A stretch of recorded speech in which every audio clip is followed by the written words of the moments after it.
નમસ્કાર મિત્રો, હું છું દીપાલી. ભારત માટે આર્થિક મોરચે આવ્યા છે ખૂબ જ મોટા અને સારા સમાચાર. આખી દુનિયા જોતી રહી ગઈ અને ભારતે વિકાસના મામલે ફરી એકવાર પોતાનો દમ બતાવી દીધો છે.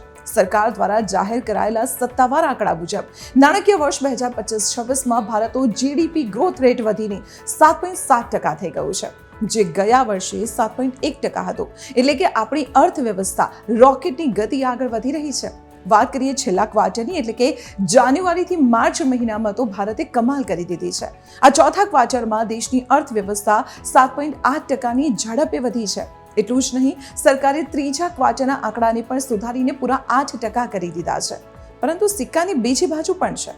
અર્થશાસ્ત્રીઓનું કહેવું છે કે આ રફતારને જાળવી રાખવી આગામી સમયમાં થોડી મુશ્કેલ બની શકે છે. વૈશ્વિક તણાવ, વધતી જતી મોંઘવારી અને નબળા ચોમાસાની ચિંતા ગ્રામીણ અને શહેરી બંને બજારો પર અસર કરી શકે છે. તમને શું લાગે છે, શું ભારત આ જ ગતિએ દુનિયાની સૌથી ઝડપી અર્થવ્યવસ્થા બની રહેશે?